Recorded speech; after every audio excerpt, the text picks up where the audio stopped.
Hello, I'm Brian Noble, CEO of Family Policy Institute of Washington. And I'm Brad Payne, President of FPIW Action. Couple of the disclaimers before we get started today. First, nothing in this video should be taken as an endorsement of the candidate, nor the candidate's endorsement of FPIW, nor FPIW action. It's simply a public service to meet and greet the candidate. Also, we'll be pre-recording this and placing it on several of our platforms. Brad? All right. Well, Dale, thanks for joining us. We know you're a busy guy. We appreciate you taking the time out to spend a few moments with us this afternoon. Of course, of course. All right. So my first question, kind of simple, but three parts. One, if you would state your name and the position you're running for everybody out there that's watching, and then just give us a little background on your experience and then a little bit of information on your family, if you care to. Yeah. So my name is Dale Whitaker. I'm running for Secretary of State as a Republican. My background is in accounting. I've been in accounting for 16 years. I've been in executive level positions for 10. I've helped businesses, small businesses from, a couple $100,000 a year up to $40 million a year. I was a chief financial officer for an organization called Augusta Precious Metals. And my family, I have a beautiful wife. I have two stepchildren and a grandchild. And I'm running for Secretary of State because I believe that election integrity is the most important issue on the ballot. Excellent. So when you think about that motive of election integrity, and that's your reason for running for office, tell us a little bit, unpack that a little bit and tell us why that's motivating you. Yeah, so 35% of folks in Washington State do not trust the electoral process. And to me, I think that's unacceptable. One of the things that has doubled down on that was the party declaration on the outside of the ballot in the presidential primary. Over 60,000 people returned their ballots without actually checking that box. Therefore, their vote was not counted. And so when you see these things happening and we talk about accessibility, to me, that's stifling accessibility. So one of the major things in my platform is that we need to be ultra transparent with the constituents of Washington State and with folks that are concerned about elections to bring them in and help them understand the elections process from start to finish within their counties, with even at the Secretary of State's level, so that they can see that the electoral process is not broken, that it is working as intended, and that it is safe and secure. All right, that's a good segue into my next question. So, outside the election integrity issue, are there any other concerns or issues you have as Secretary of State that you'd like to address? And then, second Yeah. part of that question is, what would you hope to accomplish if you're elected into office? Yeah, so there are a few things actually.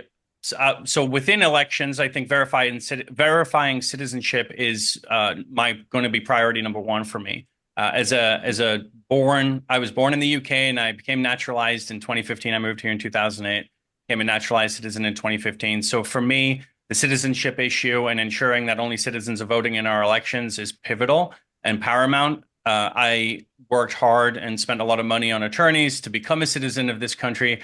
And I think that it is the right of only the citizen, whether you're born or naturalized, to vote in our elections. So that's number one. Number two is reducing small business fees.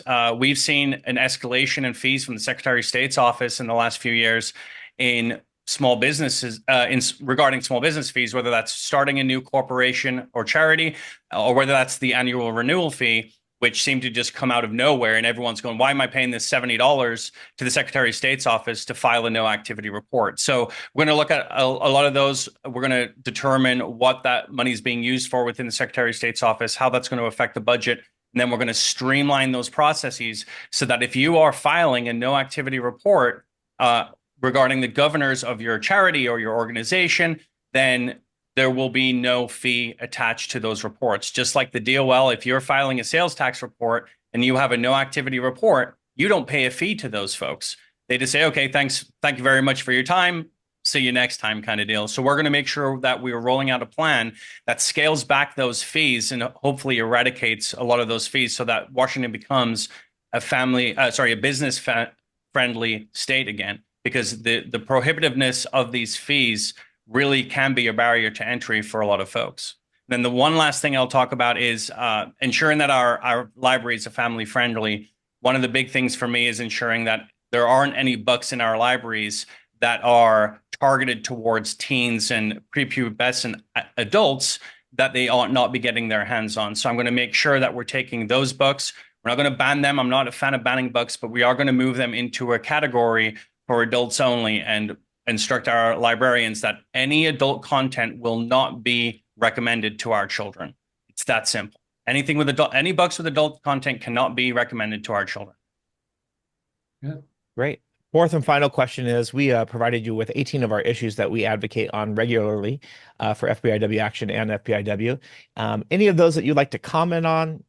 For our listeners, this is ranging from legal immigration, environmental stewardship, to pro-life, Yeah. biblical marriage, all those. So anything like that you'd like to comment on? Yeah, I'm a big advocate, like I said, of legal citizenship. That's one of my biggest things. Again, being a legal immigrant to this country, and respecting what